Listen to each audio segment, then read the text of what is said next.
Bismillahirrahmanirrahim. Assalamualaikum warahmatullahi wabarakatuh. Hamdan wa syukurillah, amma ba'd.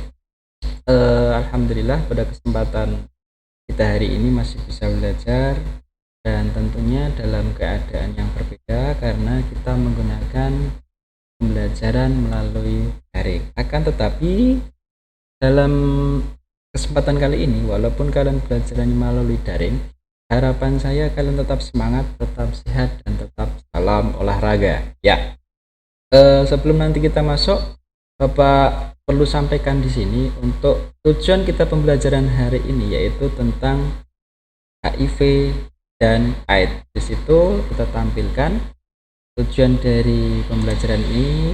Yang pertama, kalian mampu untuk menganalisis bahaya, cara penyebaran, kemudian tanda-tanda gejala, upaya penanggulangan, serta pencegahan HIV dan AIDS. Kemudian kalian harus mampu mempresentasikan informasi tentang bahaya, kemudian penyebaran, penularan, tanda-tanda dan gejala, serta upaya penanggulangan dan pencegahan HIV AIDS dengan baik dan benar. Ya, seperti kita lihat di layar monitor kalian, itu salah satu fenomena yang ada di daerah kita atau di negara kita adalah seperti halnya fenomena gunung es. Fenomena gunung es ini kalau kita lihat, itu kalau dari jarak dekat dia kelihatan sangat kecil sekali. Akan tetapi kalau kita amati dengan seksama, ada gunung yang menjulang ke bawah. Ada gunung yang menjulang ke bawah. Artinya apa? Nah, kasus HIV dan AIDS ini, walaupun laporannya itu kita hanya baca mungkin hanya 1-2 yang terkena, akan tetapi di balik itu semua masih banyak orang-orang yang tidak mengenali bahwa dia terkena HIV dan AIDS. Maka dari itu, melalui pembelajaran ini, besar harapan saya kalian bisa mengidentifikasi, oh iya dia terkena HIV, oh iya dia tidak terkena HIV, seperti itu. Nah, lanjut, untuk HIV sendiri mempunyai makna bukan penyakit ya anak-anakku. Jadi HIV ini bukan penyakit, lebih kepada virus ya, lebih kepada virus. Jadi setelah mengikuti pembelajaran ini dibedakan HIV dan AIDS ya, HIV dan AIDS. Nah, apa sih kepanjangan dari HIV ini? Nah, HIV ini adalah kepanjangan dari Human Immunodeficiency Virus, atau dengan kata lain, virus yang menyerang sistem kekebalan tubuh manusia. Nah, orang yang mengidap HIV ini di dalam tubuhnya tentunya disebut dengan HIV positif atau pengidap HIV. Orang yang telah terkena HIV dalam beberapa tahun pertama belum menunjukkan gejala apapun. Jadi secara fisik kelihatan tidak berbeda dengan orang lain, namun dia sudah bisa menularkan HIV pada orang lain ya. Kemudian bisa dibaca di layar kalian ini. Nah ya, yang pertama, menyebabkan menurunnya kekebalan tubuh, kemudian menyebabkan penyakit kronis ya. Dan tentunya untuk HIV memang tidak ada obatnya. Kita harus sangat berhati-hati ketika nanti kita berpapasan dengan seseorang yang terkena HIV. Jangan sampai melakukan hal-hal yang berlebihan. Kemudian poin terakhir adalah, jelas ini ketika seseorang sudah terkena HIV, kemudian dia sudah masuk ke fase AIDS, tidak ada lagi obat untuk mengobatinya, maka apa yang terjadi? Dapat menyebabkan kematian.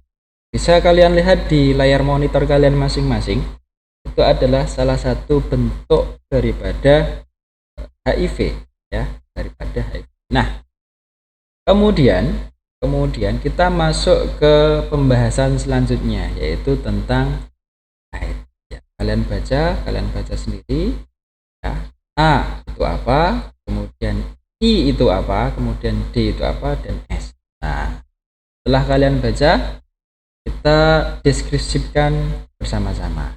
AIDS adalah singkatan dari Acquired Immunodeficiency Syndrome atau sindrom atau kumpulan penyakit ketika seseorang sudah masuk ke fase AIDS. Dalam hal ini, seseorang yang sudah terkena AIDS, dia akan mendapatkan sekumpulan penyakit yang bermacam-macam.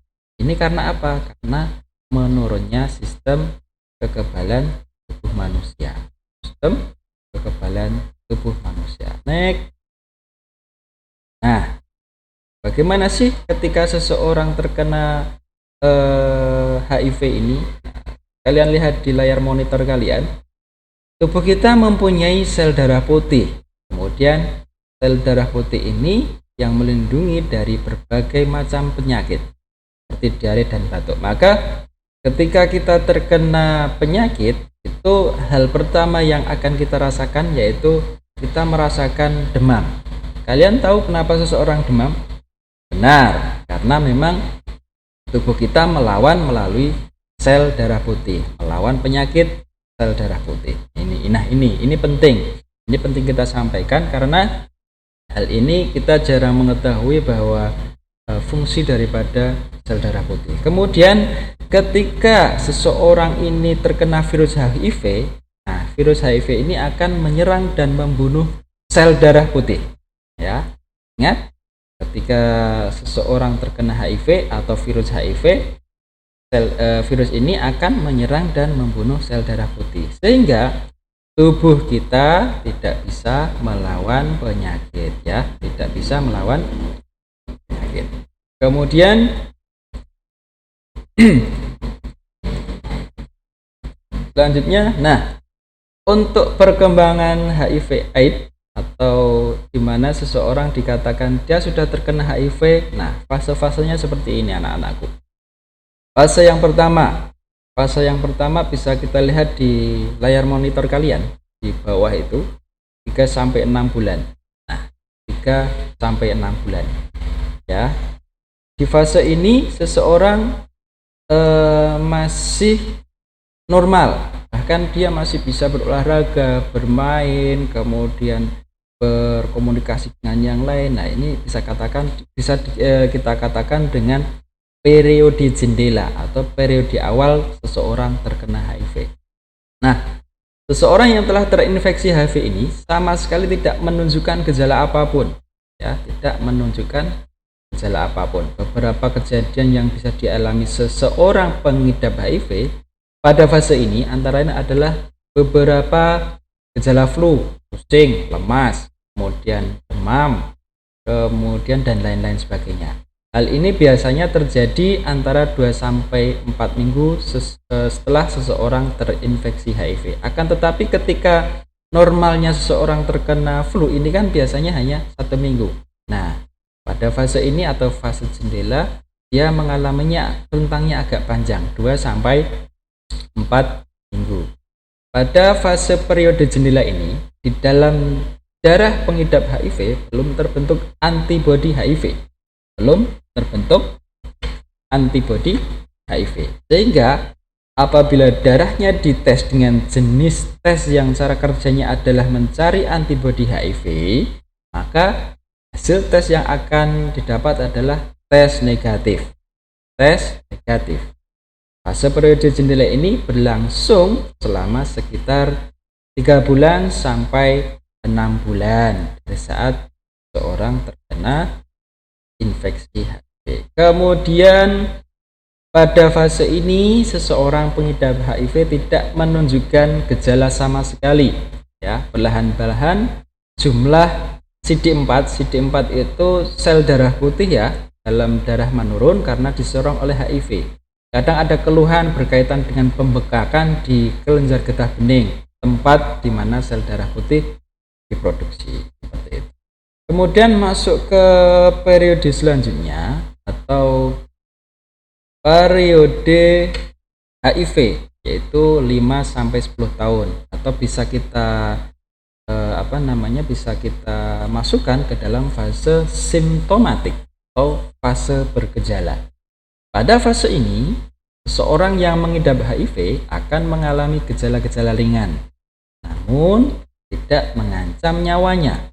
Contoh ya, demam yang bertahan lebih dari sebulan, kemudian menurunnya berat badan lebih dari 10%, kemudian diare selama sebulan. Nah, dalam hal ini diarenya itu dia konsisten ya, atau tidak terputus-putus. Kemudian berkeringat di malam hari, ini tanda-tanda selanjutnya ya. Kemudian batuk lebih dari 1 bulan. Kemudian yang terakhir adalah gejala kelelahan yang berlebihan. Nah, ketika kita mendapati fase fase periode HIV ini, ketika menemukan kasus seperti ini, maka kita perlu waspada. Caranya bagaimana untuk mengetes? Kita datang ke rumah sakit atau klinik, kemudian kita berkomunikasi dengan perawat mungkin, dengan dokter mungkin, kita tes kesehatan. Nah, seringkali gejala-gejala seperti ini mulai muncul pada kulit, infeksi pada mulut, di mana lidah sering terlihat dilapisi oleh lapisan putih, herpes dan lainnya. Kehadiran satu atau lebih tanda-tanda terakhir ini menunjukkan seseorang sudah berpindah dari tahap infeksi HIV menuju AIDS.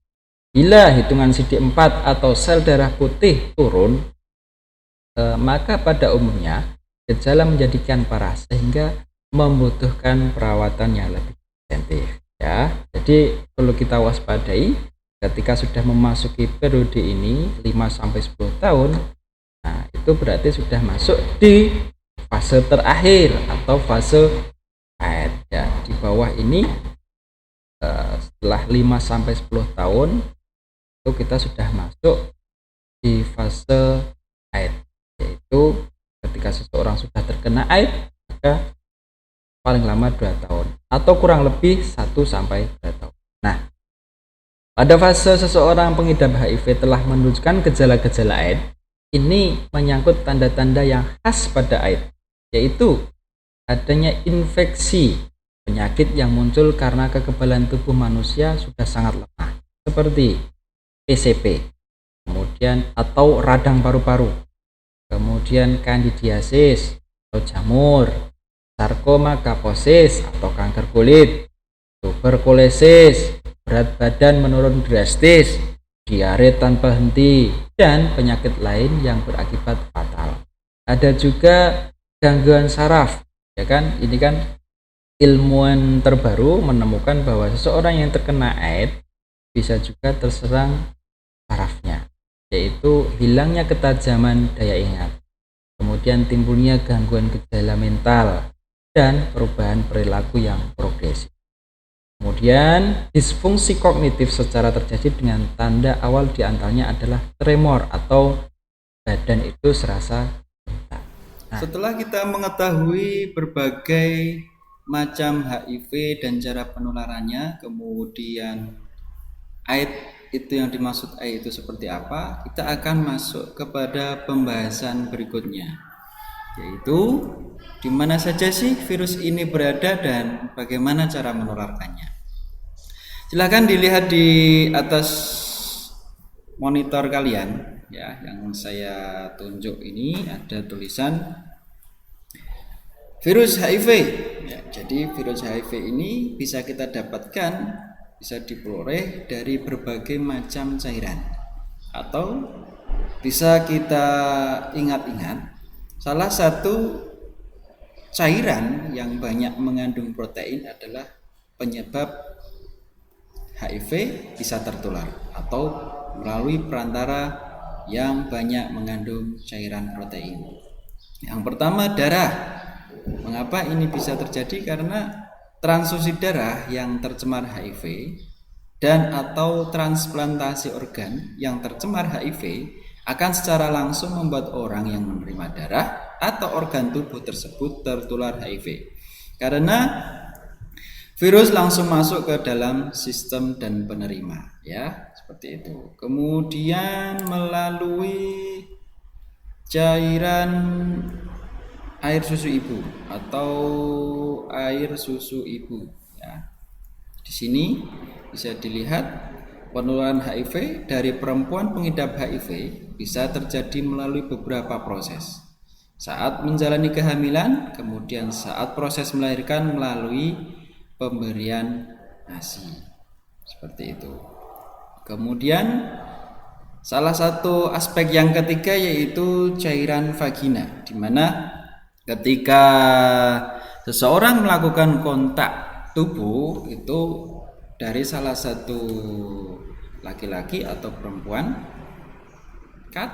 Selanjutnya virus ini terdapat pada salah satu 4 aspek yang sudah tak tuliskan di sini, yaitu melalui hubungan seksual yang berisiko tanpa menggunakan pelindung dengan seseorang yang mengidap HIV.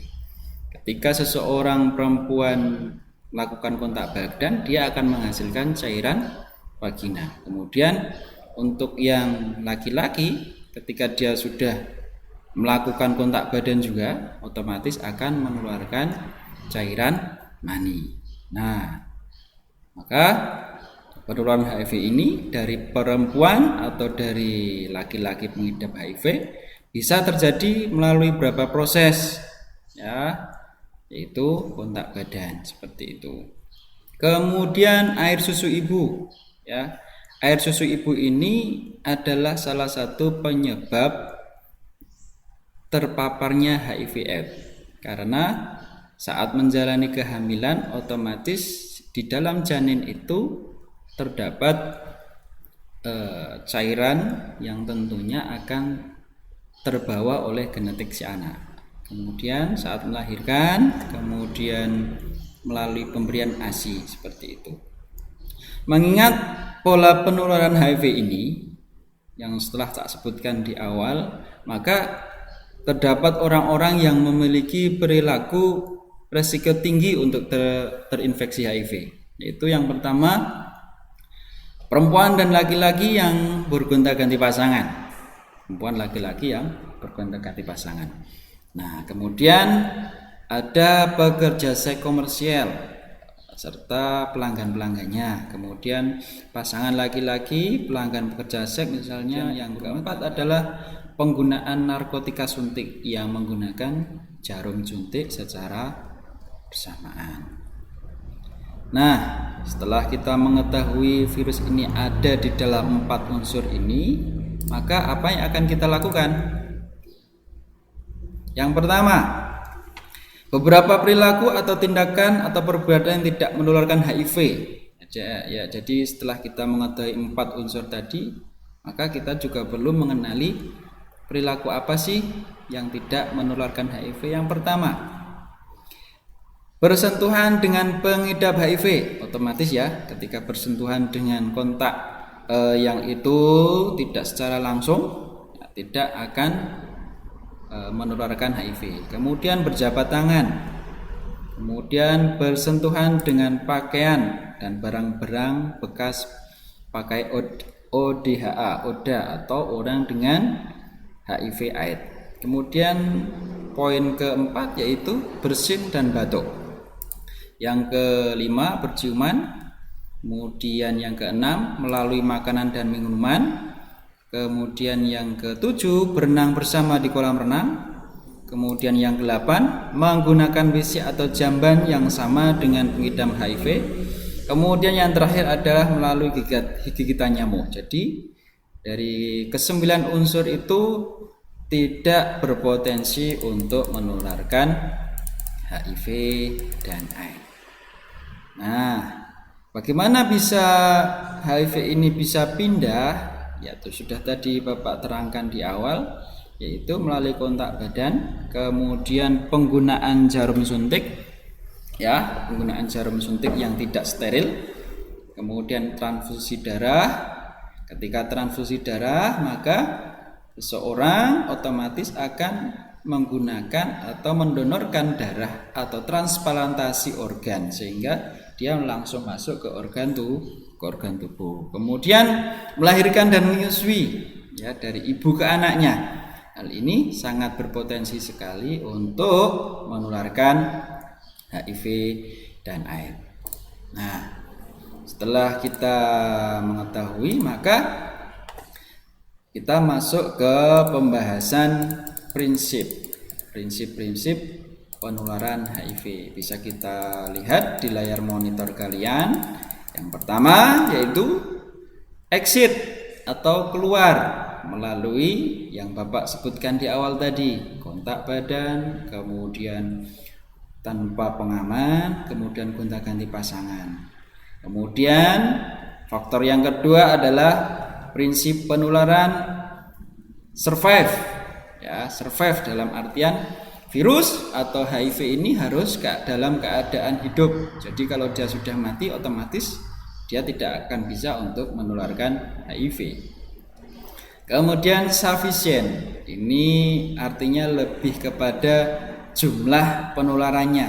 Jadi ketika kita berjabat tangan, kita bersentuhan, itu otomatis kita akan kontak dengan cairan keringat, di mana cairan keringat ini tidak akan bisa untuk menularkan HIV karena dia tidak masuk ke dalam jumlah konsentrasi yang cukup.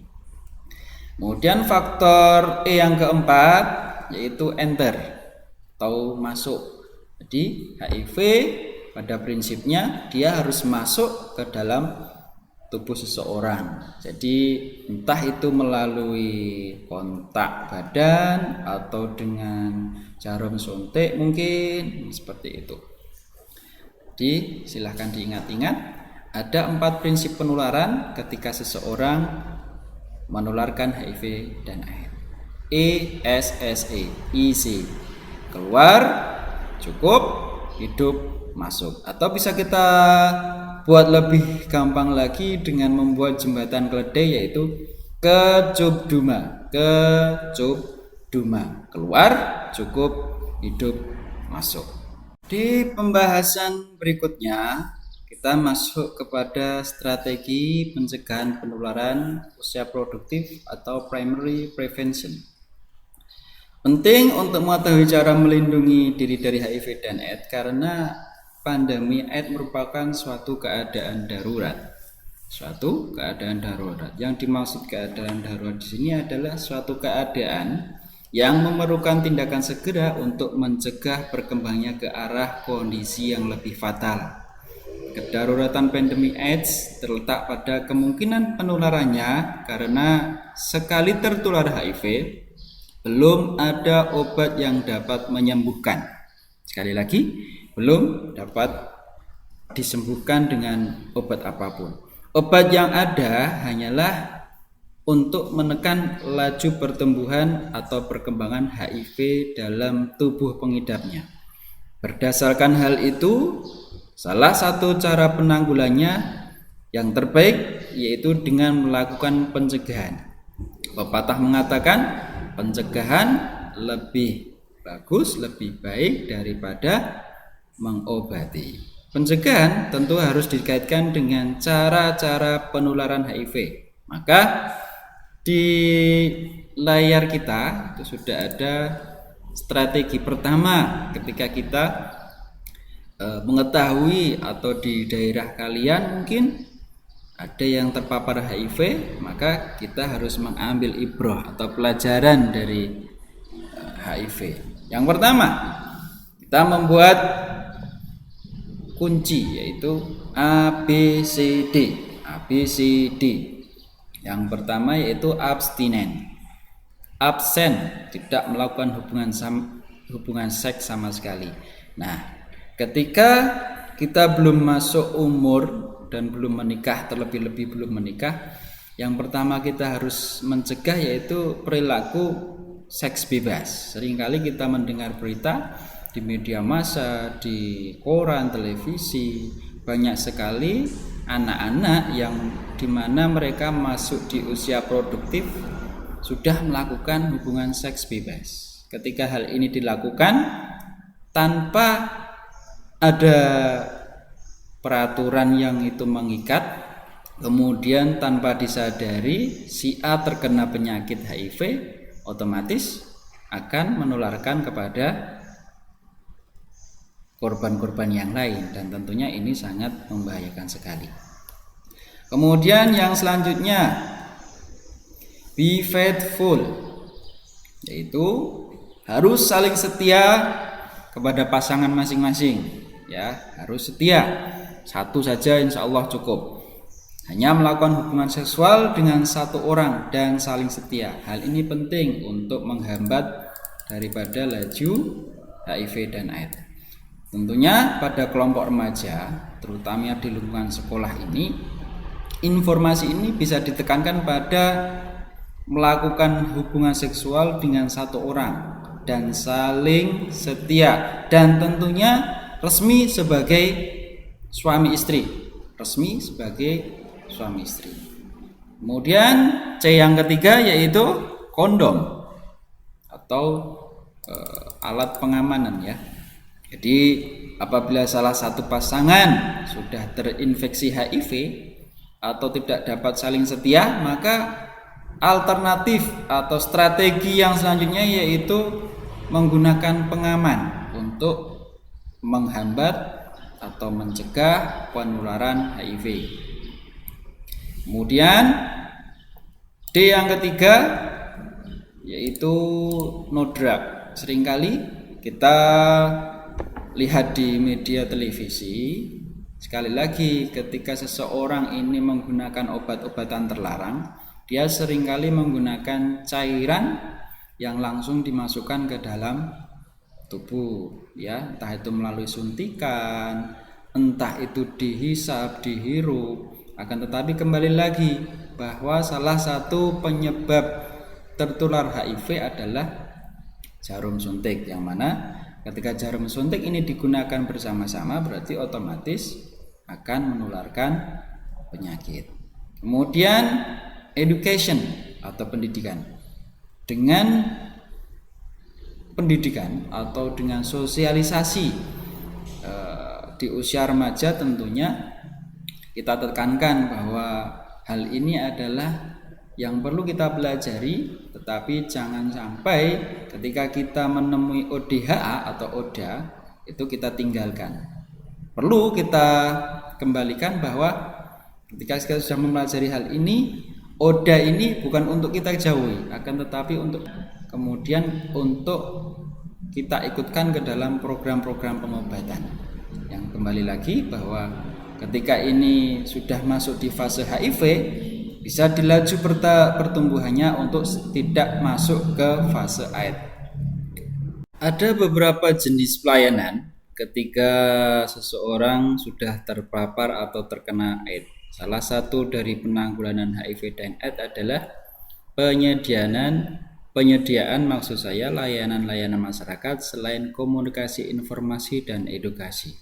Pelayan HIV dan AIDS yang sampai saat ini sudah ada adalah Voluntary Counseling and Testing atau VCT. Kemudian yang kedua, Prevention of Mother to Child Transmission atau pencegahan dari ibu ke anak. Kemudian Provider Initiate Test and Counseling (PITC). Kemudian yang terakhir adalah Care, Support, and Treatment. Jadi ada treatment dan layanan care support agar ketika seseorang sudah terkena HIV, dia memiliki kemandirian, percaya diri, sehingga bisa untuk melanjutkan kehidupannya. Di layar monitor kalian, ini ada beberapa hal-hal yang tidak dapat menularkan HIV. Yang pertama, gigitan nyamuk, kemudian berpelukan, tinggal serumah dengan ODA, kemudian memakai kloset secara bersamaan, ya, kemudian berciuman, bersalaman, dan bergonta-ganti peralatan makan. Jadi di layar monitor kalian masing-masing itu adalah bentuk hal-hal yang tidak menyebabkan transmisi atau perpindahan untuk layanan HIV. Untuk mensupport HIV adalah satu yaitu VCT. VCT ini bisa kita artikan adalah konseling dan tes HIV yang dilakukan secara sukarela untuk mengetahui status HIV seseorang. Dikenal juga dengan istilah counseling testing secara sukarela KTS. Tes ini merupakan pengambilan darah dan pemeriksaan laboratorium yang harus disertai konseling. KTS merupakan salah satu strategi kesehatan masyarakat, dan sebagai pintu masuk ke seluruh layanan kesehatan HIV dan AIDS. Kemudian yang kedua, PPTCT atau pencegahan penularan dari orang tua ke anak, merupakan pelayanan yang dikhususkan terhadap para ibu yang terinfeksi HIV. Setiap ibu berstatus HIV yang hamil menjadi perhatian dari pelayanan ini. Seorang ibu hamil dengan HIV positif rentan menularkan terhadap janinnya. Maka penularan ini mungkin terjadi saat kehamilan, proses kelahiran, dan proses pemberian ASI. Di antara pelayanan yang dapat adalah konseling, pemeriksaan rutin kehamilan, kemudian terapi ARV, kemudian proses kelahiran dan penanganan ibu dan anak dari pasca kelahiran termasuk gizi dan nutrisi bayi, serta pemeriksaan untuk kepentingan status HIV bayi. Kemudian bentuk layanan yang ketiga yaitu HIPITC, merupakan layanan pemeriksaan darah untuk mengetahui sekali lagi HIV seseorang pasien yang datang dengan simptom atau penyakit terkait HIV. Diagnosis dan tata laksana klinik berdasarkan diagnosis HIV. Tes HIV ini ditawarkan sebagai bagian dari evaluasi klinis di tempat di mana HIV lebih menonjol. Kemudian bentuk-bentuk layanannya adalah konseling HIV diberikan dan tes ditawarkan oleh petugas kesehatan. Kemudian hasil tes digunakan petugas untuk melakukan diagnosis dan memberikan terapi yang tepat. Kemudian layanan yang diberikan bersifat rahasia dan tidak didokumentasikan. Seperti itu. Kemudian untuk layanan yang keempat, CST merupakan pelayanan terkait dengan pemberian dukungan kepada orang yang berstatus HIV positif. Pelayanan ini akan diberikan setelah orang melalui proses tes darah atau ketika seseorang tersebut HIV positif. Nah, ketika sudah tahu bentuk layanannya, maka kita masuk kepada tes HIV. Masuk kepada tes HIV. Tes HIV dilakukan untuk mendeteksi keberadaan antibodi atau antigen virus dalam darah seseorang. Ya, jadi sebelum nanti kita lanjut, sedikit saya tampilkan beberapa orang atau beberapa kasus yang sudah terkena AIDS. Jadi dia sudah masuk ke fase AIDS. Nah, di layar monitor kalian sudah kelihatan. Kemudian bentuk daripada penyakitnya seperti ini. Ini adalah salah satu penyakit kandidiasis yang terdapat pada mulut. Ya, kandidiasis bisa dilihat. Jadi bentuknya seperti seseorang yang terkena sariawan, akan tetapi bentuknya dan jumlahnya lebih banyak. Kemudian herpes, ini herpes disertai dengan zoster, penyakit zoster pada seseorang yang penderita HIV. Kemudian ini adalah penderita tuberkulosis yang disertai dengan HIV dan sudah masuk karena di dalam tubuhnya sudah rentan dan sudah terpapar AIDS. Tuberkulosis kemudian disertai dengan AIDS. Seperti itu. Ya, ini sarkoma kaposi. Sarkoma kaposi, penyakit sarkoma kaposi. Nah, ketika kita sudah mengetahui bentuk-bentuk macam penyakitnya, maka kita harus mengenali dan harus sadar bahwa yang kita lakukan agar ODA sebelum dia masuk ke AIDS apa saja. Yang pertama, tetap berperilaku hidup sehat. Tetap berperilaku hidup sehat. Kita perlu tekankan bahwa ketika seseorang sudah masuk fase HIV, dia masih bisa ditolong agar laju pertumbuhan ke AIDS-nya lebih lama.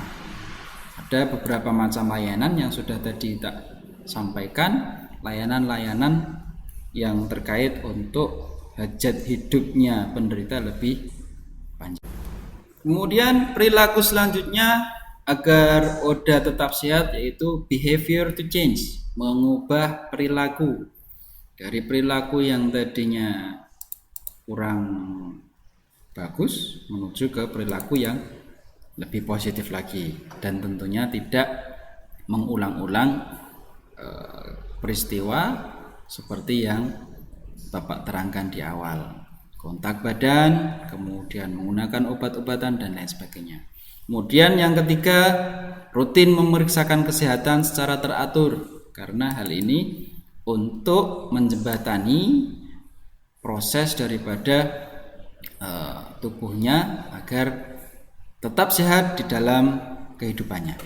Kemudian yang keempat, makan makanan bergizi. Hal ini penting untuk menunjang recovery penyembuhan tubuhnya. Kemudian meminum obat atau mengonsumsi obat secara teratur bila sudah saatnya minum obat. Kemudian menjaga tetap berperan dalam kehidupan kemasyarakatan. Nah, hal ini perlu kita tekankan juga kepada masyarakat bahwa Oda ini adalah seperti halnya kita, Oda. Akan tetapi mereka perlu penguatan karakter agar di dalam menjalani kehidupannya normal seperti biasanya. Salah satu contoh Oda, ya, orang dengan HIV dan AIDS yang dia sudah terpapar HIV, tetapi dia rutin, ya, seperti yang slide sebelumnya, mengonsumsi obat. Nah, sebelum Maret 2003 bisa kita lihat tubuhnya kering kerontang. Kemudian di 2003 September dia rutin mengonsumsi obat, ARV, konseling dan lain sebagainya. Ya, sudah seperti orang normal. Kemudian di Januari 2004 ini salah satu seseorang yang terkena HIV, dia hidup normal seperti biasa. Asalkan dia mau untuk tetap berpikir positif, kemudian meninggalkan kebiasaan, kemudian sekali lagi tidak mengulang apa yang menjadi perilakunya yang membuat dia terpapar HIV dan AIDS. Ya, mungkin ini yang bisa Bapak sampaikan terkait HIV dan AIDS. Semoga kita selalu istiqomah untuk belajar dan menyebarkan apa yang kita dapat di bangku sekolahan atau di bangku madrasah untuk kemaslahatan masyarakat atau banyak orang. Dan jangan lupa untuk video ini di-share, komen, dan subscribe agar di dalam membuat video saya lebih semangat, ya. Kemudian kalian juga belajarnya lebih semangat dengan metode yang berbeda, dan tentunya salam olahraga. Dari saya cukup sekian. Allahul muwaffiq ila aqwamit thoriq. Wassalamualaikum warahmatullahi wabarakatuh.